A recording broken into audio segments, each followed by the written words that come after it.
you're welcome to my channel. My name is Opeyemi Ebagua of Greyhound Pavilion. And today I have the pleasure of sitting down with someone I admire a lot.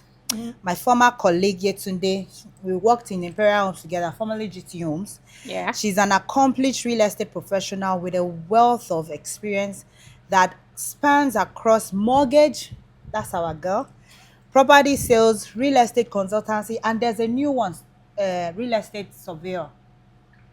Yetunde has carved out a reputation for excellence in highly competitive industry. I'm really excited for us to tap into her insights, wisdom, and success stories. Please join me in welcoming the amazing Yetunde Adesoye. Awesome to have this interview with you. Thank you very much, Ope. It's nice meeting you again. After nice meeting me indeed. Okay, so Yetunde, I'm so glad you're here in the shortest period. We weren't planning this interview really, but thank you for coming. Thank you. So can you tell us a bit about your journey into real estate valuation and what inspired you to choose this field? Okay. Thanks, Ope. I think for me, real estate has always been bread and butter for me because I grew up in a setting whereby my father was a builder. Oh, really. wow. And my mom was a banker. So I think what real estate or estate surveying and valuation has done for me is to infuse both. Real estate is money. Real estate is all about the construction and the services. So I could say because I grew up from a background whereby I had a mix of that. Yeah. So getting onboarding myself onto a real estate profession like estate surveying and valuation wasn't a challenge at all. Oh, that's good. I can say you are. Me, I used to be a former banker and now into real estate, so I was both of for your parents. Yeah. Okay, so what is the real job of a valuer, and how is it different from a realtor or a developer? Okay, so for that question, firstly, estate surveying and valuation, I would want to say, is a kind of Nigerian term. So it's not any different from a realtor in the Western world. It's one and the same thing. Okay. So who is an estate surveyor and valuer? Is a professional. I need to be clear about that from the onset. A lot of people don't see you guys as professionals. So we have a lot of quacks, playing in our space because of how weak probably some of the regulation things that ought to be in check. But one good niche that an estate surveyor and valuer has is that valuation of all kinds sits on our table. So valuation of real estate, valuation of commercial properties, valuation of industrial properties, plant and machineries. Wow. All sorts of valuation, even for the purpose of travel. A lot of people don't even know what we are doing. Oh. A lot of people. So that is why this opportunity, I'm glad that I'm seated with you here to actually enlighten the public. Yeah. So a lot of people are going abroad, and the consulate is scared that, are you coming back and stuff like that. Of course, getting a professional valuer to value your property, number one, gives an insight to your credibility, to your worth. It also shows you have something tangible back at home that holding you back. Yes, that you can come back to. So definitely at the ends of affair, when it comes to critical things, an estate surveyor and valuer is very important. Thank you. What are the key qualifications and skills needed to be a professional valuer in Nigeria? Okay, so before you get to that question, I recalled earlier that you also spoke about what's the difference between an estate surveyor, a realtor, and a developer. I think I'm clear as to the fact that an estate surveyor and a realtor is one and the same person. It's just that depending on the claims, the nomenclature in terms of labeling changes. But for a developer, I think it's clear. A developer is almost not necessarily someone that is a builder. Yes. But you don't have to be a builder. A developer is someone that sees an opportunity in real estate and takes advantage of it. Not necessarily that the person becomes the contractor.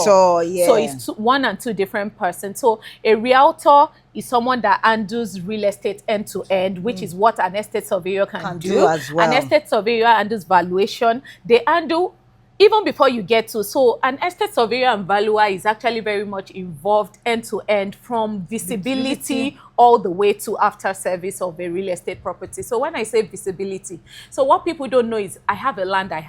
There's something called highest and best use. So that is the job of a valuer, to come in there to tell you the best what or the best use that you can put your property to. So it's possible that your property is on a particular location. It can be used for residential, it can be used for commercial. As a landowner, you might be so confused. Oh, I can see residential, I can see commercial around me, I can even see mixed uses. What exactly? But for an estate surveyor and valuer, they come to put the maths together for you. So you are able to say, for sure, if I go into a commercial venture, that's the best value that I can suck from this particular property or land. So, of course, a residential will give you returns, maybe in terms of rentals, in terms of sales, in terms of probably Airbnb or whatever you want to use it for. A commercial can give you a tenancy, can give you part structure in terms of ownership. A mixed use, you have both. But at the end of the day, it's looking at the maths of each of the things that you can use that property for and come out and say, of indeed, apart from the theory that this is what this land can be used for, the maths actually backs this up. So that's the difference between the realtor and the... So over to your next question. I think I just skipped on that. Oh, yeah, that's fine. Thank you. So I was saying the qualifications. Okay, right. Yes, that, the qualification and skills needed to be a professional valuer in Nigeria. Okay, so to be an estate surveyor and valuer, you need to have a minimum of an HND. Okay. And you are either having an HND or a BSc. In what? In estate management. Oh, yeah. But because our curriculum gets recycled to upgrade to, because of relevance and stuff like that. So we have it now speaking towards estate valuation and surveying. Some have a mix of that, to be specific. And why has that comes to stay? Because they say that a lot of people actually read estate management, but they didn't. 80% of the crowd runs away from valuation, which is what Nigerian government backed us 100% to do. So, and they are like, how can you call yourself an estate surveyor and valuer and you're not doing valuation?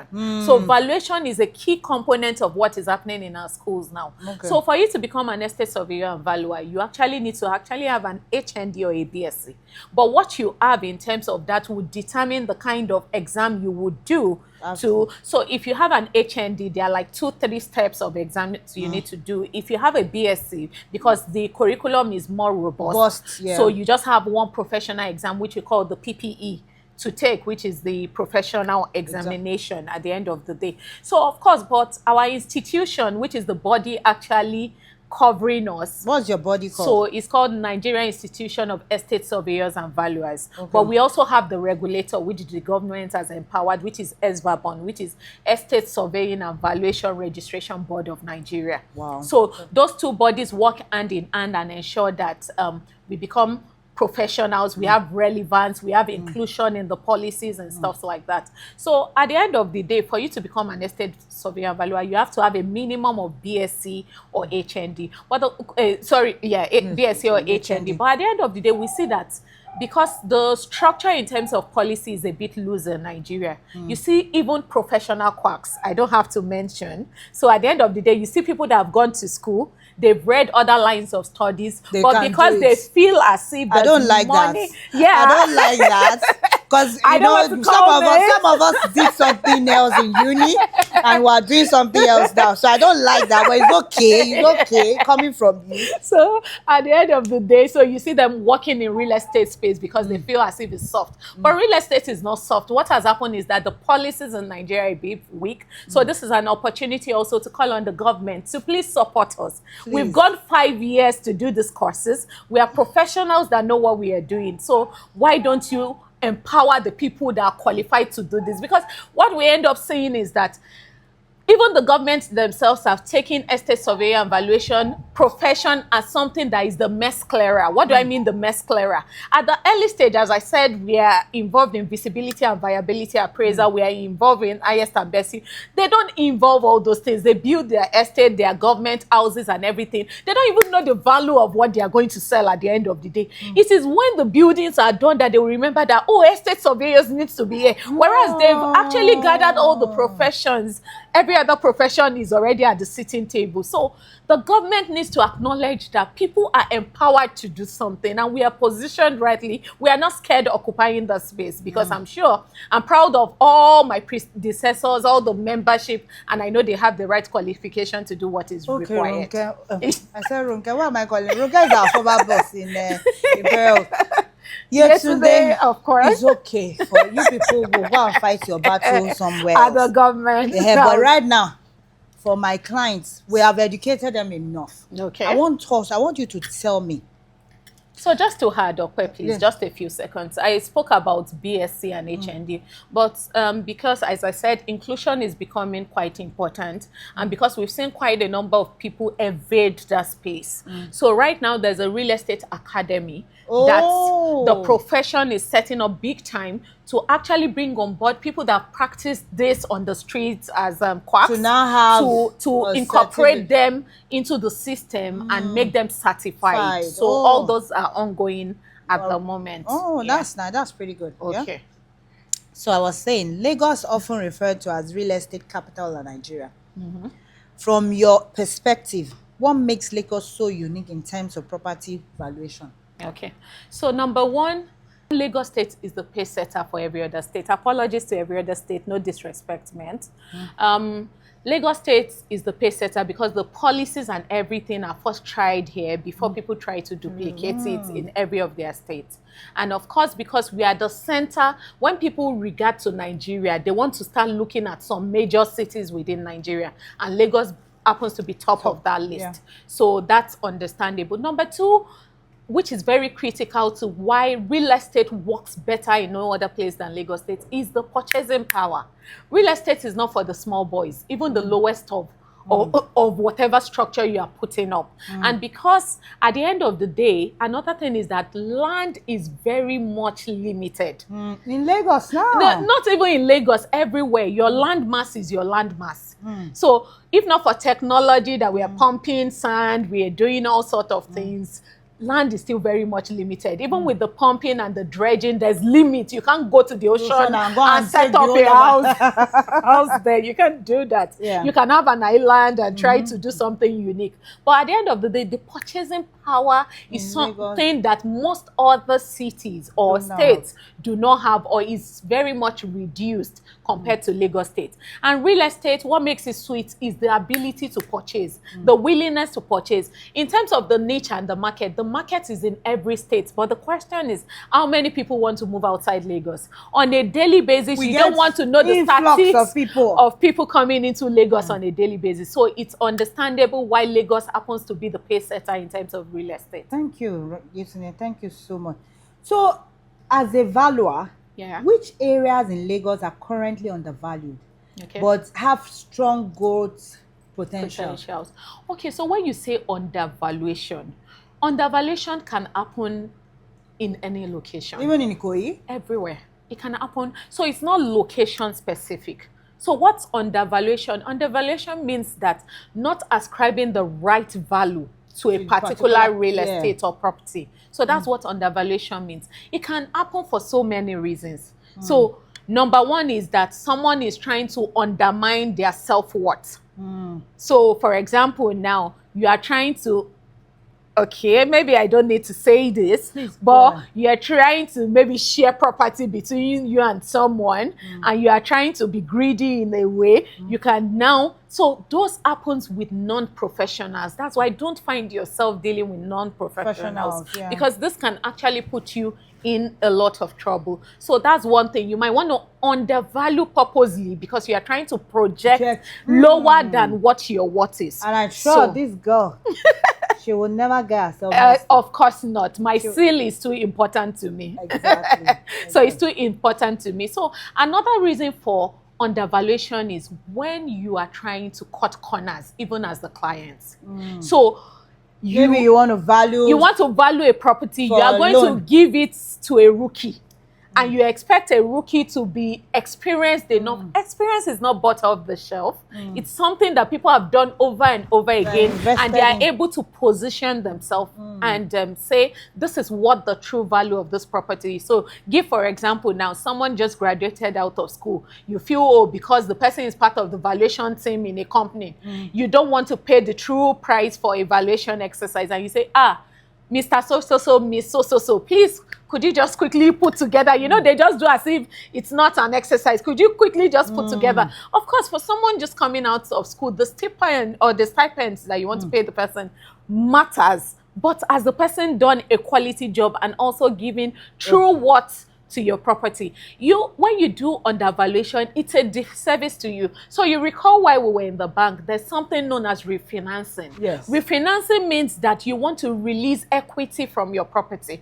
So your property is worth X amount. And at the end of the day, you don't have loose cash. You want to tell the bank, I am securitizing this property. Can you release cash from my property? So at the end of the day, if your property is worth 250 million, you undervalue it, you give 150 million. You are sure the bank is not going to give you true word, but trust the banks. There is no quack banks in Nigeria. They want to secure the positions. So I can attest to the fact that so many banks have qualified professionals on their list. Definitely. On their list. They make sure that their monies are tight. They don't want them, they don't want to lose it. Yeah. Is secured, so they wouldn't play with that. So they even have their accredited valuers. So only those ones they trust to do. So Yetunde in the bank those days was the mortgage guru. Yeah. And we're going to get to that. Okay. You have to tell them that you can advise them appropriately when they want to get mortgage. You know? Yeah, I said the factors you should consider when valuing a property. Okay, so there are a lot of things to consider when valuing properties. So as a member of ESVABON or a graduate of ESVABON and NAIS, which is the professional institution and also body regulating us, there are checklists which are standard ways of measuring for you to do valuation. So when you want to do valuation, one thing is location. You can't play with it. So where is this property? Location, another thing is what title. When I say title, we are not just talking any kind of title. We are talking of marketable title. When you have two properties at the same location, even though your location might be right, for the main fact that one has not perfected or does not have a title, but from one family root, which is important, we understand and acknowledge customary land titles, but that is not properly registered. Definitely the value becomes affected at that point. So definitely your marketable title. What kind of title do you have? There are grades. Title is a topic for another day, really. So we don't want to dwell on that so much. So just for example of titles, we have C of O, which is certificate of occupancy. We have deed of assignment. We have deed of conveyance. We have deed of gifts. It's just a long list of things. Most of those deeds, if you have registered it and the governor signs, it becomes your governor's consent. So, of course. And one thing to mention is that by the Land Use Act, every one of us, the governor is kept in charge of all the land in Lagos State. So we are just all tenants, even though we refer to ourselves as owners. Because you only own your property for 99 years. Don't scare my people. You have to come back and explain that. Okay, so let me just brush on it so that they are not scared. So, for example, Mr. A sold to Opey. Mr. A just bought the property 2 years ago as a registered title with Lagos State. Lagos State will only give him 99 years. Opey buys the same land 2 years after. Opey's tenure becomes 97 years. Opey resells it after 20 years. It becomes 57 years until that 99 years expires. But what people don't know is that I don't want to talk about this because we will delve into due diligence in real estate. So, but talking about that, that's what I wanted to ask next. Okay. What are some of the common mistakes investors make when buying properties in Lagos without proper valuation? So number one is due diligence. So when you say without proper valuation, an estate surveyor is a recognized body. And also we want to safeguard ourselves. So you will always see in a valuation report that there's a caveat. So the caveat says, this valuation is carried under the presumption that there's no encumbrance whatsoever that can impact on the value that is being stated. The minute there's something the minute there's something outside what has been captured, then the value can be affected for any reason. So, for example, it's important that we, at the point of valuation, we ask the client, what title do you have? Of course, we might not be nosy. If we have a title, if the person is willing to yield it, but because of Nigerians, we are so particular about so many things. You go abroad, and just by going to the land bureau, just with a search, people's title documents are all over the place. But you even see some clients that will tell their estate surveyor or realtor that they call commission. They will even say, I can't give you until you see a serious owner. But you don't blame them. Quite a number of people have been bought. We're getting there because now Alausa wants to the land. True, but it's a work in progress. We are not yet there, but I assume and I hope that we'll get there really fast because it only gets my country better. Nigeria. We'll get there. I love my country. Yeah, so definitely.